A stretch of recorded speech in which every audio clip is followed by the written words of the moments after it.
Önce bir inceleyelim, konuşacağız. Herkes bir baksın, ne görüyor? Parmak kaldırmayın ben. Parmak kaldırarak konuşalım. Yasin. Yıkılmış bir tane ev, bir tane de adam.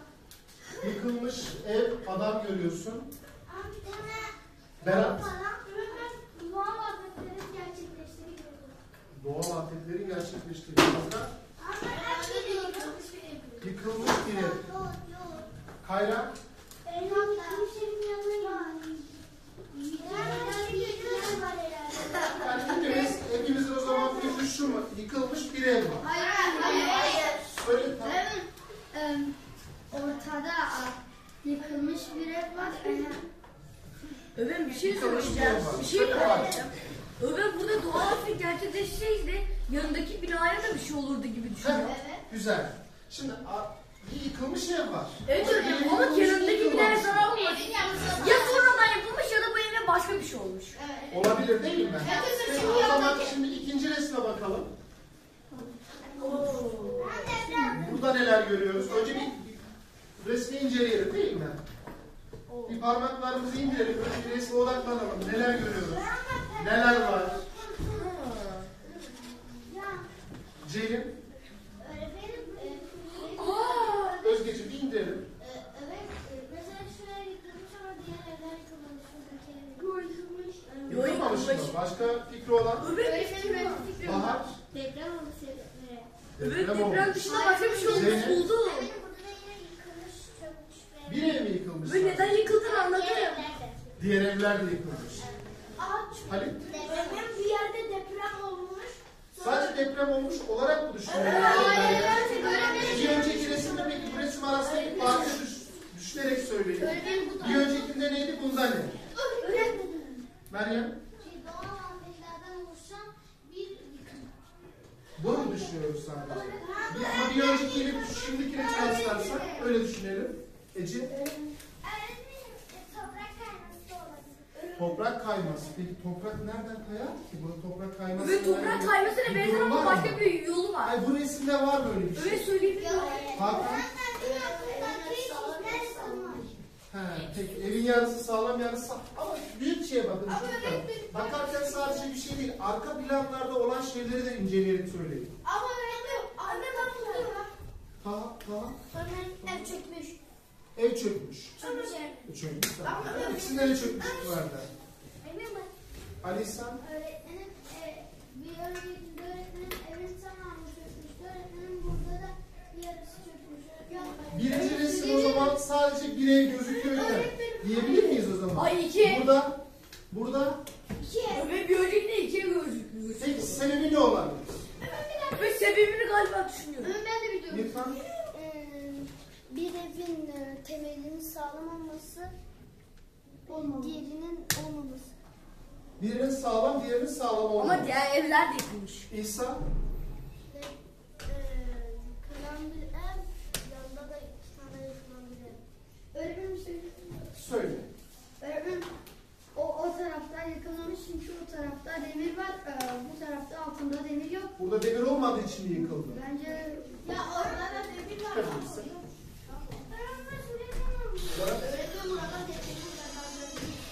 Zararlarını gösteriyor. Depremin zararları. Yani genel anlamda o zaman burada neyden bahsedebiliriz?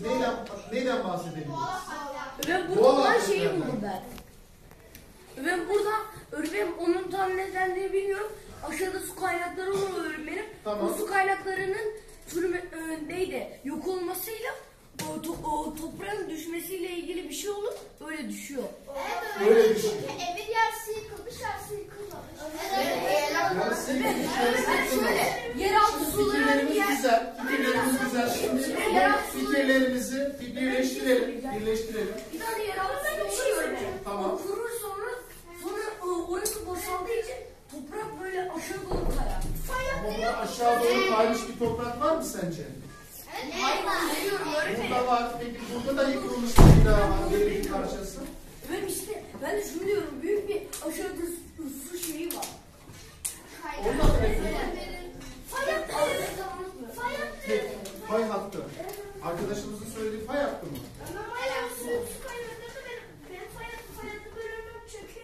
Tamam. Yok. Şimdi diyorum ki bu iki resmi resmi inceledik. Değil mi? Birinde bir bina yıkılmış gözüküyordu. Bunda birden fazla bina yıkılmış.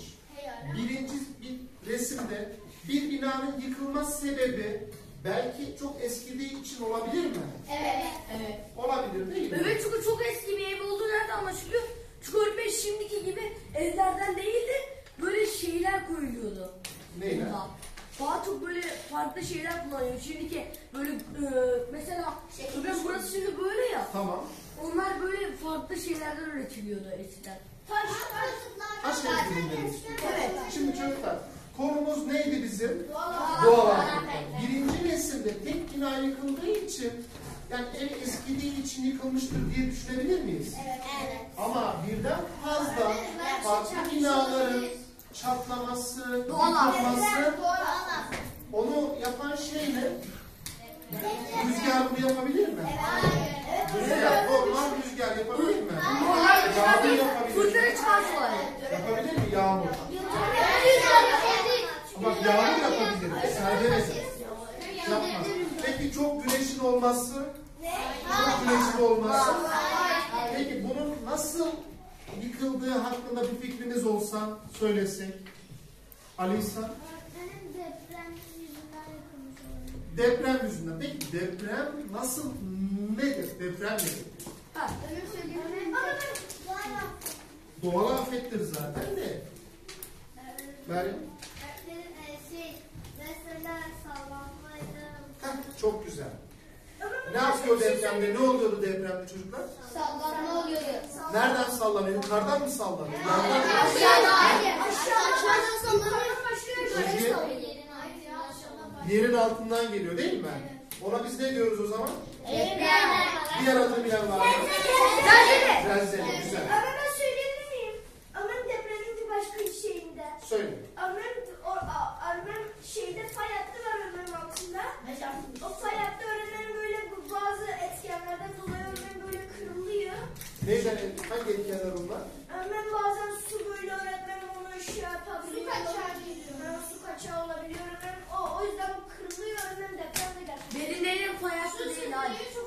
Peki depremle ilgili başka fikri olan var mı? Toprak parçalarını yerlere gelerek. Toprak parçası mı peki? Hayır. Asit? Onlar. Peki. Elif?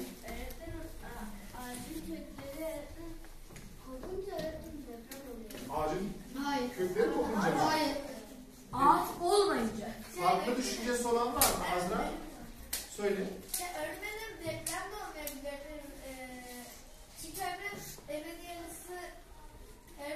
yarısı çökmüş oluyor, yarısı çökmüyor. Evet altında. Bu başka bir sebebi var, onu birazdan soracağım. Şimdi başka resimlerimiz de var, onlara bakalım. Sel.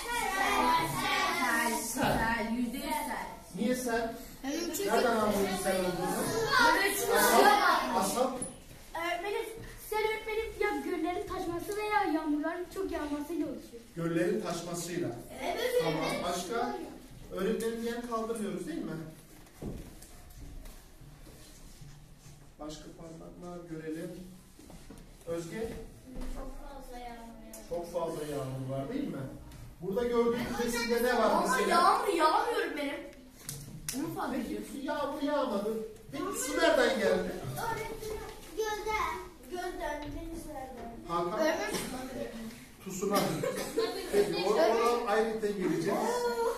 Suyun başka bir doğal afet. Tsunami olsaydı Gölden geliyor.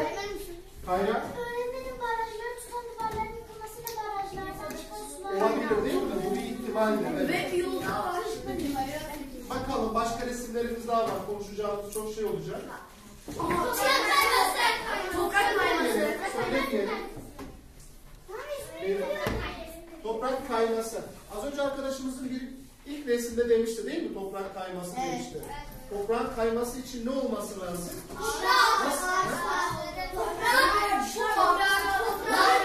Peki bir şey soracağım. Bu mantık ne? Tamam, Ben toprak ya. anlamadım. Bir dakika. Neden böyle olmuş? Bir dakika. Ve böyle. Ve burada ağaç da varmış. Ne oldu? Ağaç bahsedeceğiz. Nedenlerini zaten konuşacağız bunları. Nedenlerini konuşacağız. Fatih ifadesiyle. İsa yağmur yüzünden mi? Şu an yağmur yağıyor mu peki? Olabilir mi? Peki yağmur yüzünden olabilir mi? Olabilir değil mi? Ama böyle hep beraber konuşursak olmaz. Söz hakkı zaten veriyoruz. Ali İhsan? Benim taşların ya da kumların hemen bir yerden aşağı düşmesinden topraktan Bir yerden aşağı düşmesi. çok güzel. Orayı bir bağlayacağız. Oradaki ifadeyi bir aklımızda tutalım, tamam mı? Başka resimler var. Onlara... Başka resimler var. Onlar hakkında yine konuşacağız. Burada ne var peki? Ama parmak kaldırırsak söyleyelim. Kuraklık var. Peki sadece kuraklık mı? Başka ne görüyorsun? Yasin? Topraklar Ama öyle bir çatlamış. şey söyleyeceğim. Neden o zaman orası? Sadece ama bak sadece tamam burada toprak çatlamış ama bir çatlama söz konusu. Evet. Kırılmalar var toprak üzerinde. Ama arka tarafta başka şeyler de var ama bak. Arka tarafta başka şeyler de var. Öyle değil mi Elif? Aa diyorum ya buzlar Bir saniye. toplaşmış. Elif. Ben de burada yavaş yavaş başladı. Hiç olarak daha olmamış. Yani buranın biz genel olarak adına ne diyebiliriz o zaman? Yarım kurak. Kuraklık değil mi? Başlangıcı mıdır şu an?